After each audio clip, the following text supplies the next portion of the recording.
This is part 3 of Work, Rest, and Play. The recession has hit us hard. We've lost one of our stools. We're just hoping that he finds Jesus and returns to us soon. Speaking of Jesus, I always find it interesting the sort of things that people talk to Jesus about, and how, if we're really honest, the things that people talk to Jesus about is probably not the type of things that we would like to think that people spoke to Jesus about. So, like, perhaps an exercise for you, if you had a chance to ask Jesus a question, what would you ask him? Would you have a question? Maybe there's something comes immediately to mind and you think, if I was going to ask Jesus a question, I know I would ask him. I would ask this or that or the next thing. Or perhaps you're the type of person who would think, oh my goodness, that's going to take some time. Let me think about that. Of course, Jesus is a real person, and Jesus walks around in first century Palestine and is asked real questions. So here we have the Messiah, the Savior of the world, the one who is bringing hope to all people. And people ask him questions like this. Teacher, tell my brother to divide the inheritance with me. Profound. Like, you get a chance to talk to Jesus, and the question you come up with is, can you sort out the argument I'm having with my brother about who gets what of the money? Like, you'd like to think that guy somewhere is like, oh my goodness, and they wrote that question down. There's a group of people somewhere in history that go, and it was him. I was there that day when that guy asked Jesus. He got a chance to ask Jesus a question, and the best thing he could come up with was, hey, divide my dad's will. Jesus replies to the man in Mark chapter 12. He says, man, who appointed me a judge or an arbiter between you? And then he says to them, watch out, be on your guard against all kinds of greed. In the ancient mind, the word greed, it literally means of having much and wanting it, sort of thing. So that sense of Jesus is saying, hey, just be careful. Because let's be honest, the word greed kind of reacts in us a little bit.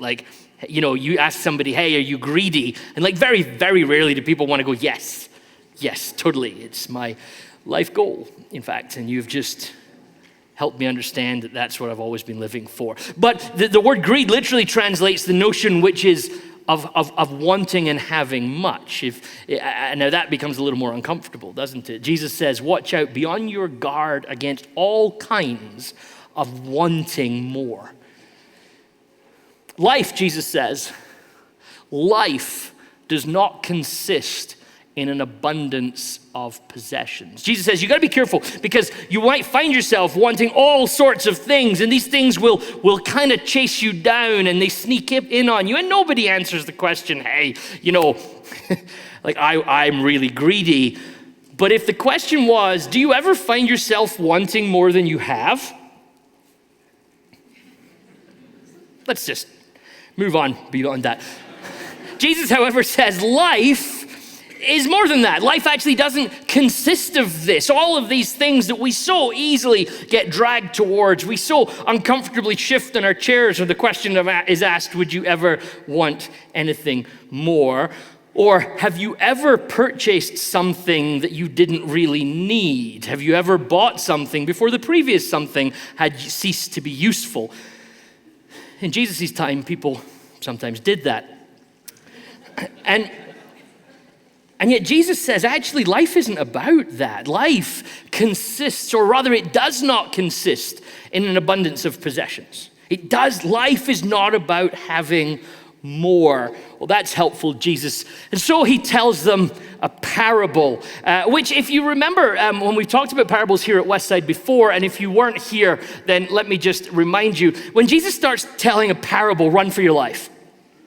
Because it's going to sound like a neat little story that people are going to recite for thousands of years and feel warm and kind of cuddly about themselves. But actually, beneath that story is a trap. Parables are always kind of set up to say, hey, we're going to talk about this little thing, but it's going to get really uncomfortable really quickly. And Jesus tells these people a parable. The ground of a certain rich man yielded an abundant harvest. So he thought to himself, what shall I do? I have no place to store my crops. So, brief intersection on the parable there for a second. Nobody that Jesus is speaking to can relate to this. We kind of assume that really good storytelling involves telling us stories that people go, man, this is a great story. I'm really getting where he's going with this story, and I'm relating to it. But in Jesus' time, this was an agrarian first century society where very few people lived far beyond subsistence. So very, very few people in Jesus' culture and time are really aware of where their food's coming from tomorrow. Right? Most of them are basically hoping that they can stay well enough and fit enough today in order to be able to eat for today. They're the hands of the gods, literally, in terms of what might happen to their crops or their health or their ability to earn money. So when you find ancient people talking about being wealthy, oftentimes they're actually just talking about being a few sort of, days down the line. Like in a lot of social scientists tell us that in the first century, if you kind of knew where your food was coming for the next couple of days, like you were beginning to move yourself up into the upper echelons of society. The vast majority of people didn't know how today was going to go, and they might not even have enough to do it. So Jesus starts a story about a man who has so much crop that he doesn't know what to do with it. This would be like Jeff Bezos coming here right now and telling us how difficult his life is. And we would be kind of like exactly like that. Like, yeah, okay, whatever. Get a real job. Pay your workers properly. No, anyway.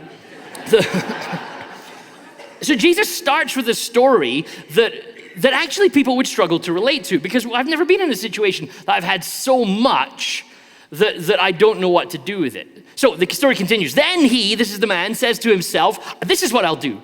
I'll tear down my barns and build bigger ones, and there I will store my surplus grain. So again, Jesus starts to play with you a little bit here in this storytelling. Now, Jesus' parables are told in a context, in a place, in a time that has history, that has political goings on, that has theology, that has worldview, that has philosophy. All of these things are happening. As much as they're happening now, they're happening in Jesus' time. And when Jesus says a phrase like this, to us it just sounds like a kind of logical part of the story. The guy's got too much stuff, so he's going to build bigger places to put his extra stuff. But Jesus is kind of codifying his language here a little bit, I think. I think he's doing something that's sort of kind of trying to point something out to you that if you're really sharp, you'll pick up on. Now, I think, let me put it like this way. You know how we can talk in culture, and we do this with humor quite a lot, where actually most of the things that we do in terms of humor are related to stuff that's going on in the world around us. And the reason that we're able to laugh about particular things is because nobody's really saying what they're saying, but we all know what they're saying, right? And so you see this with political commentary quite a lot. Jesus is doing things in this parable here where he's saying things, and if we're 2,000 years ago, we might not hear all the things that he's saying. So imagine if I was to start a story today and said, once upon a time there was a ruler, he used to be a drama teacher, and then he was in charge. Okay, so, or there once was a powerful man that had a big button and his skin was orange. And now see, so this is exactly how it works. So I've not explained what I'm talking about. They're going to listen to this sermon. They're not going to listen to this sermon in 10 years' time. But if they did, it might not make a lot of sense because you remove yourself from the context and you miss what's going on. When Jesus says a man built barns because he had too much stuff, in a first century Jewish context, I think it'd be hard not to think back to the story of Joseph. Joseph found himself in Egypt as a prisoner, and through this sort of hand of God, he found himself in the end being in charge of a huge period of growth in Egypt's history where they had an abundance of everything. But Joseph also knew that a day was coming when the abundance was going to run out. So what did Joseph do? He built storehouses, he built barns, he built large places for Egypt to treasure up all of the excess that they had. Well, that just sounds like it makes good sense, you might say. Except that in the biblical story, this is an important point of what's going on, because once Egypt have stored up all of this stuff, eventually the young, small, just beginning to form people of Israel find themselves running out of food. And what do the people of Israel do? They come to Egypt, to these barns, and they ask if they can have from this barn. They are able to take from all of the abundance of Egypt, but what does it cost them? Well, this is where the story starts in the famous Prince of Egypt by Disney, but it's also in the Bible.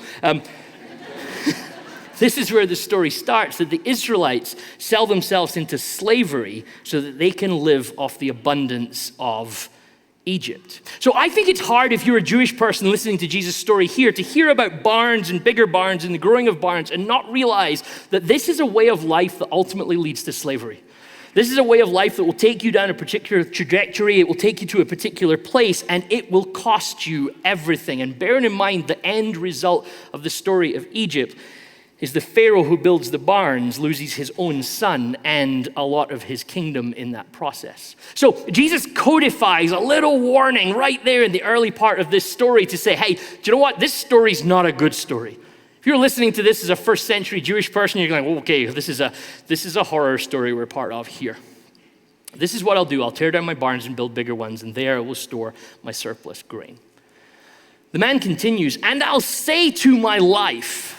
This is a literal sort of reading of the text here. Often it's translated, and I'll say to myself, or he said to himself, or something like that. But it literally reads, and I'll say to my life. The Greek word is the word suke, which I know you love a new Greek word. You know the word suke. We use it all the time in contemporary life because it's from the Greek notion of suke that we get the word psychology. The psyche, the sense of what's going on, the sort of connectedness of our whole lives. So the man sort of is saying to himself, but his whole being, I'll say to my life, you have plenty of grain laid up for many years. Rest, eat, drink, be merry. Living the dream. He's done well for himself. He's happy with himself. He's got himself to a particular place, and it looks like everything's working well for him. But God said to him, you fool, this very night your life will be demanded from you. Then who will get what you have prepared for yourself? See, because there's more to life, remember what Jesus said, than just an abundance of possessions. In fact, you can have the storehouses and the barns and all of the treasures. You can gather it all together, but there's more to life than that. And that life ends up being asked of this man, and what then happens with everything he's stored up. And then Jesus adds his own commentary to his parable, which is rare. Jesus doesn't always do this, but he adds this commentary and says this is how it will be with whoever stores up things for themselves, but is not rich towards God. Again, a little bit of language for you if you're okay with it. When he says whoever stores up, the word that Jesus kind of uses there, I wanted to translate this word barns up, but apparently that's not an English verb. But essentially, whoever storehouses, whoever barns up, whoever treasures up things for themselves, but is not rich towards God. And Jesus unpacks this further. He says to his disciples, therefore I tell you, do not worry about your life, your suke. Don't worry about what you'll eat, or about your body, what you will wear. For life is more than food, and the body more than clothes.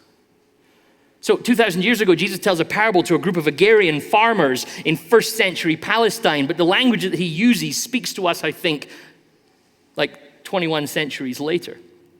That is it possible that we as humans might easily forget that life is more than what we have?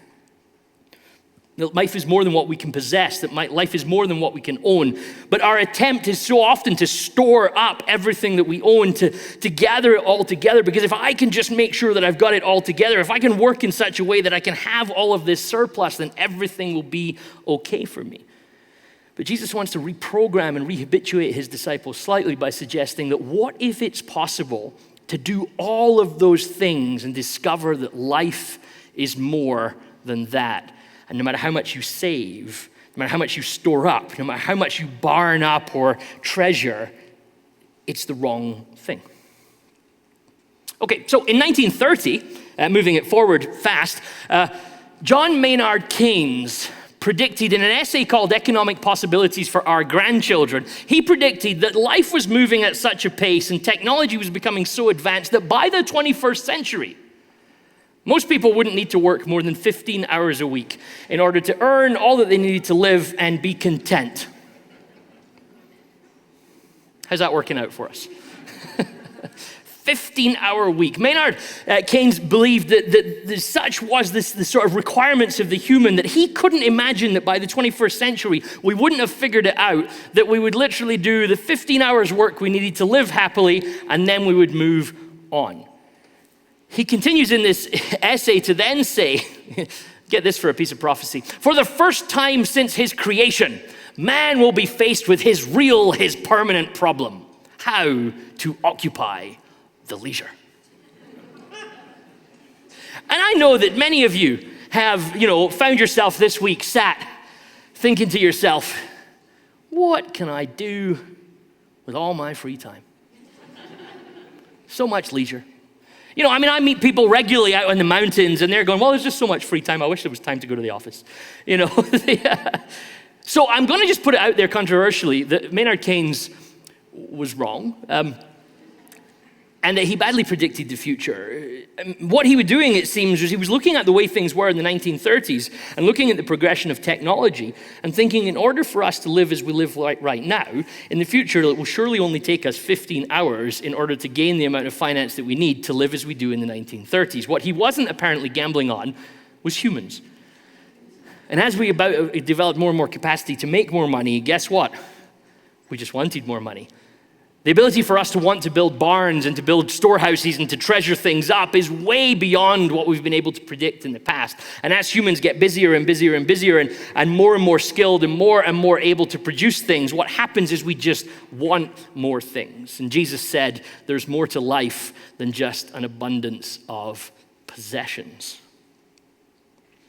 It's fascinating that the 21st century is the first time in the last 2,000 years that we have records for anyway, wherein the richest people of society have longer working weeks than the poorest.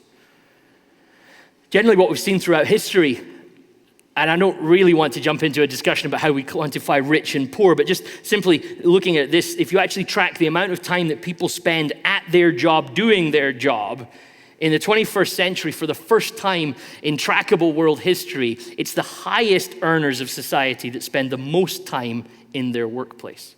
So Maynard was unbelievably wrong at some level. As he predicted economic development, he thought this will mean that the richer you are, the less time you spend working. But something changed around about the 1980s and 1990s, and they're able to track this change that the richest 10% of people now have longer working weeks than anybody else.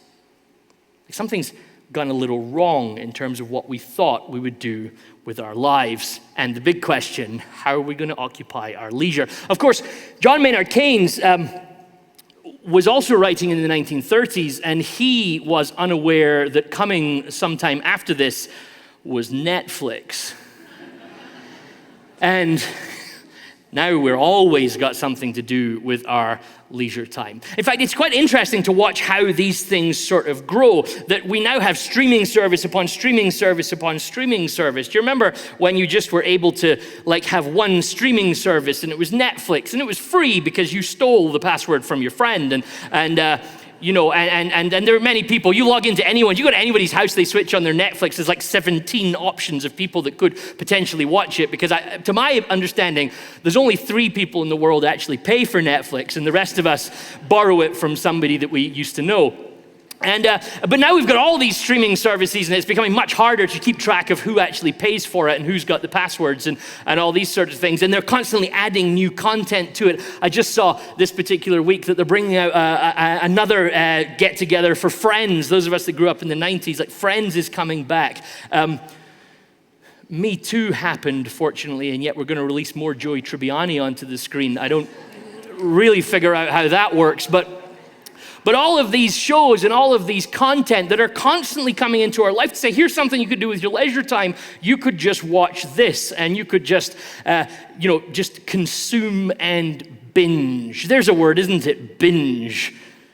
Binge used to be a negative word, right? Somebody would say, oh, they're binge drinking, or they're binge eating, or a binge was always a sort of kind of negative term. But now we have this new sort of vocab where we talk about binge watching. What are you going to do this weekend? I'm binge watch season 3. And I'm going to binge watch that. And it's become this kind of beautiful space where we can basically not care about personal hygiene and just sit in front of the television all day and just consume whatever it says. The new season drops at 8 p.m. and I'll be here till 3 a.m. when it's finished. And life will be good again. Have you noticed how to actually not binge contemporary television, you have to be proactive? If you're passive, it just keeps showing you things. You know, so you get to the end of the TV show and it goes, episode 3 is starting in 15, 14, 13. For those of us that grew up in the NASA era, it's super exciting. It's like 10, 9, 8, 7. Oh my goodness, something exciting is going to happen. And then it jumps on and it starts to show it to you. And I noticed just recently that a lot of the shows I watch have stopped doing that thing that used to happen with shows I watched when I was younger, right? So shows I watched when I was younger, this is how they went. The commercials would finish and you would start watching the show and the show would begin with previously on. Remember that? Previously on. And then, if I said what it was previously on, you would know the kind of terrible television I watched. So I'll keep that just between me and Jesus. And it's not there anymore because I think Netflix are like, yeah, who are you kidding? You watched the last episode 15 seconds ago. You don't need a catch up now. You can just, you know exactly where this is going. And then there's that thing, and you know this, this horrible moment you have where Netflix does this thing where after several shows, it then pauses briefly and it says, are you still watching? Talk about shame. When the binge watching design TV app says to you, most people have given up by now. Our algorithm tells us that you should be asleep in bed or doing something else right now. So we're just going to quickly check in. The computer is saying, I think you've gone too far, and you click OK, and you realize that you get cramp in your thumb because that's the only movement you've made in the last 4 hours, other than to stop the TV going into automatic standby because it too thinks that nobody should have done nothing for this amount of time. We become bingers and therefore we become consumers. And one of the problems with being a consumer is what it does to our brains. Neil Postman in the 1980s wrote a book which is increasingly seen as a piece of cultural prophecy. Postman wrote a book called Entertaining Ourselves to Death. Postman wrote this book because he was a little bit worried. He was an American I always struggle I want to say Postman was a philosopher, but he had a kind of prophetic edge to him, I think. But Postman was concerned in the 1980s because the Americans had just employed an actor into the role of president. And this was shocking as far as Postman was concerned because he was like, when we end up in a culture where our TV stars are now the rulers of our country, something very strange has happened. So he said, what's happened is our entertainment culture has sort of taken over and people are now no longer thinking in terms of people's ability. They're just thinking in terms of their sort of familiarity, that we like the look of these particular people. So Postman's writing in a Reagan era and he's talking often about television. He isn't talking about the upcoming computers, internet, and social media. And I'd love to know what he thought about all of that. But Postman says, here's the problem what happens when you sit down in front of a screen. Something goes on in your mind where you essentially start to lose your critical faculties. You stop critiquing. You start just consuming. So Postman says, if you're over here critiquing, perhaps you're reading a novel, right? Or you're reading a piece of literature, you're reading a book of some sort, or maybe you're even just at a play. Maybe you went to the theater. Something's going on in your brain while you're there. You're taking in the words, you're thinking about what's happening, and you're critiquing it. What do I think about this? Am I happy with what's going on? Do I like what's being said here? Do I agree with the worldview of this particular thing that I'm engaging with? But yet when we're over here just watching television or on social media, I think, or just in front of our computer screen, something changes in us. Let me ask you the question like this. Think about something that you've watched in the last week and this is not any kind of sin and repentance moment, right? Okay, but just don't shout it out. But think about something you've watched in the last week. If you were watching that exact TV show at the theater, how comfortable would you be with that? Or if you were reading it in a book, if they were describing the sex scene or the violence or the abuse that was happening and your critical faculties were switched on, how comfortable would you be with it? If you had to watch real people on a stage do the things that you watched on your TV screen, simply the question is, would you be okay with that? And then your answer to that question, and this is the thing I find myself asking also when I think about Postman's critique of us, is that the truth is for many of us, like, can you imagine going to see Game of Thrones, the real life edition? Think how long the intervals would be just so they could mop up blood. And yet we watch this quite uncritically on our television shows. And this is not me doing that kind of pastoral thing where I'm now going to suggest only watch shows made by Focus on the Family. That's really, really not what I'm saying. But it strikes me that Postman makes a point that 30 years, 40 years later is still valid, that something switches off in our minds when we start consuming rather than critiquing. So what should we do with our leisure time? Well, just whatever it tells me to do. And this starts to shape me and form me in ways that I just wonder if it's worth us asking, is this the use of our leisure time that we're actually comfortable with? Are we happy with the sort of things we're consuming? Or do we need to kind of power up a few extra processors in our brain that have previously gone to sleep and say, what sort of worldviews am I being exposed to here? What ideas, what notions are coming my way? Why does this matter? Well, see, Jesus tells a story about a man who stored up barns, and he calls all these barns together, and then God comes to him and says, well, life is a heck of a lot more than that, because when you lose your life, what are you going to do with all that stuff? And Jesus then continues to talk about worry, and he talks about how we might worry about things unless we start to trust in God. And then a few verses later on in this passage, he then says this. In Luke chapter 12 and verse 34, he says, for where your treasure is, there your heart will be also. The word that Jesus uses for treasure here is the same word he used earlier on for storehouse.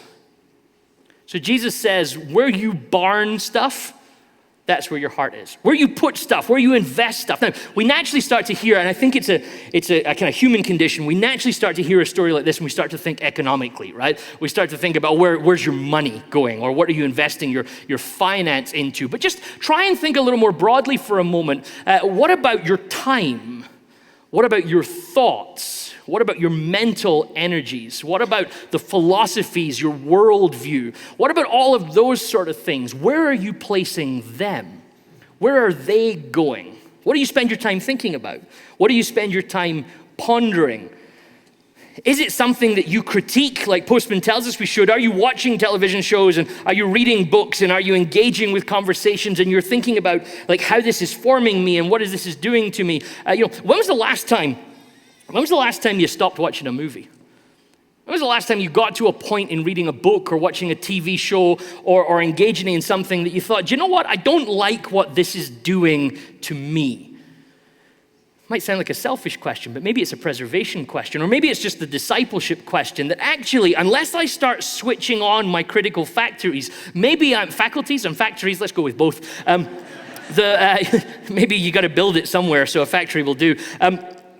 Maybe I need to switch on my critical faculties and be aware of the fact that actually this thing that I'm watching, maybe I've just watched too much of it, or maybe I don't like what it's asking of me, or maybe I don't like what it's forcing on me. Because if Jesus is right, and let's just go with an idea that he is, let's just think that maybe where I'm investing my time, what I'm opening my eyes to, what I'm allowing to shape me, maybe that's shaping my heart. Maybe it's changing who I am. See, because what we often want to believe is that our identity is greater than our behavior. So we have our identity, and this is who we are. And the Bible talks to us a lot about identity. And this is why I think it's really important for us to think seriously about our theology of work and our theology of rest and our theologies of play. Because what's coming out of those things is often a question of our identity. We talked last week about how if God forms us and makes us before he asks us to do anything, then there's an intrinsic anthropological statement in Scripture which says you have value before you do anything. So the Bible always works from a place of identity to behavior. Who you are informs what you do. But when we sit down in front of, anything, and it's easy to pick on Netflix, or just be clever and talk about Amazon Prime instead, but, everything that we expose ourselves to, what we also know happens is whereas the Bible forms us in this way and says where your treasure is, there is your heart, we also know that if we're not careful, what we do starts to eventually form our identity. what we expose ourselves to uncritically, what we just simply, if we just kind of take in whatever the world throws our way without thinking about it, is there a point wherein this equation gets reversed and all of a sudden now our behavior starts to define who we are?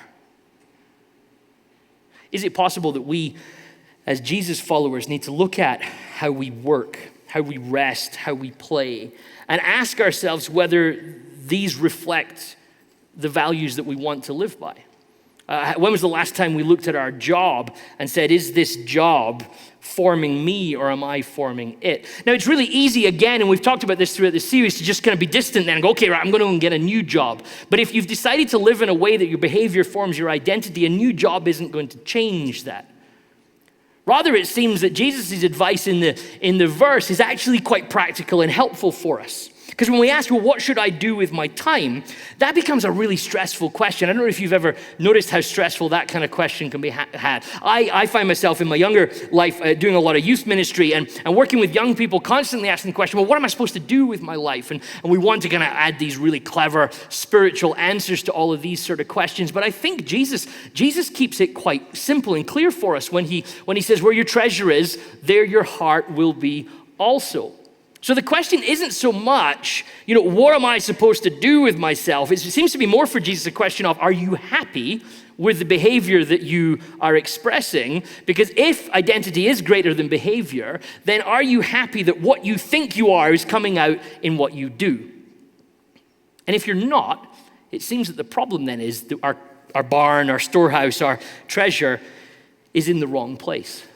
If we actually reflect on what Jesus is saying in Luke chapter 12, there's a kind of easy solution to it at one level, that most of our problems in terms of our own sense of being might come because we're investing in the wrong things. We're putting our time in the wrong places. We're investing our ideas, our energy, our pursuit of finance, our pursuit of happiness, our pursuit of status, whatever it is. We're investing it in the wrong places. And then when we invest it in the wrong places, guess what happens? Our heart, our identity gets affected by that. So Jesus asks a different question in Mark's gospel in chapter 8. He says, I've quoted from the King James this morning because I think this is a version that many of us have heard this phrase from before. What shall it profit a man if he shall gain the whole world and lose his own soul? Or what shall a man give in exchange for his soul? Interestingly, the word that we translate soul here, the King James sort of brought this phrase into English this way and translates it soul. But the word that Jesus uses there that we translate soul is the word psyche. So what shall it profit a person if they gain the whole world and lose their life? You can have all of this profit. I think interesting, Jesus uses economic language to describe it, but what are you investing in? What is all the sort of stuff that you want to have? And that can be status, that can be identity, that can be the title that goes in the bottom of a business card, that can be the amount of money in a bank, it can be the amount of property, or all the place that you live, the things that you do, what your kids are up to. We can kind of amass all of that sort of stuff together, and then Jesus, kind of harking back perhaps to what goes on into the parable, says, but what if it costs you your life? And life is more than just an abundance of things. It seems like Jesus is encouraging us to sort of reprogram ourselves a little bit. That is your identity found in all of those things? Is who you are made up of what you do? Or is it like the Bible wants to push us towards, is it the sense that actually who you are comes before what you do? Maybe the question that I found myself reflecting on is this: can you find purpose while looking for profit? If we've decided that, what shall it profit a person, Jesus asks, what shall it profit a person to gain the whole world but lose their life? If we find ourselves in a place where profit is our driving thing, and again, let's try and think of profit beyond just simply a number that goes in a bank balance. But if it's about my status, or if it's about my perceptions of security, or where I store everything up, Jesus is asking, if that's your pursuit in life, what's actually happening to your life in that process? And is it possible that while you're trying to pursue the gaining of everything, it might be impossible to also figure out where your heart is? So do we need to sort of step back a little bit? Do we need to sort of move away from things? James Smith, the Canadian philosopher, would ask, do we need to rehabituate our lives? Or perhaps we ask this question, as it is the beginning of Lent this week, do we need to move from binging to fasting? Or binging says I uncritically consume whatever comes my way, and my life starts to just kind of mirror and echo everybody else's. What do you live for? Building barns and putting things in them. And we can build all sorts of metaphorical barns in our life. We can pick all sorts of places that we think, well, this is where I'm storing everything up because this is how I want my life to be. And I suppose the question is, and the thing that needs a little bit of thought for all of us on a pretty regular basis, I think, is does my behavior match up with the identity that I would like to have?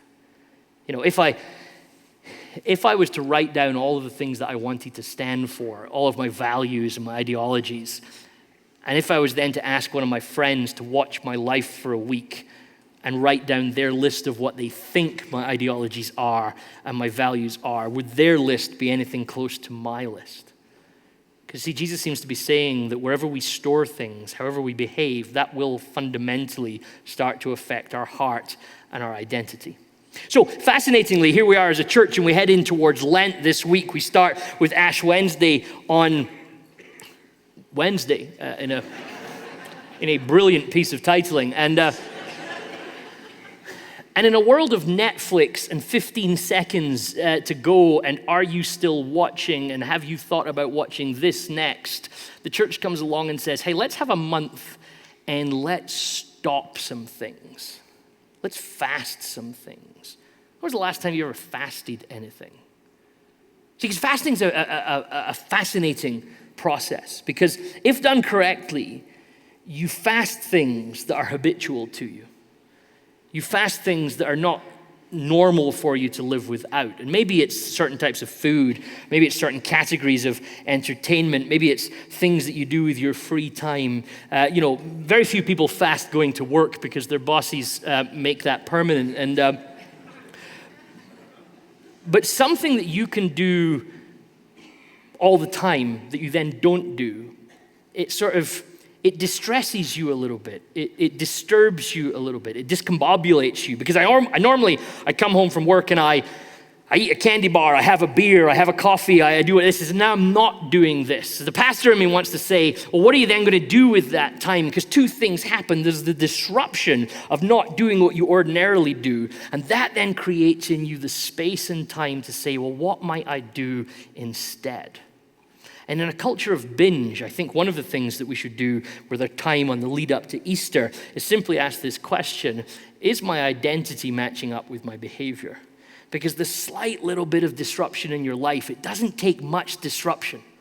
It might just be giving up that coffee. It might just be stepping away from that glass of wine. It might be a whole host of little things that you normally do, and now for 40 days you don't do them. And in the process of not doing them, it gives you a chance just to think about your behavior and your identity. And is your behavior forming your identity, or is your identity forming your behavior?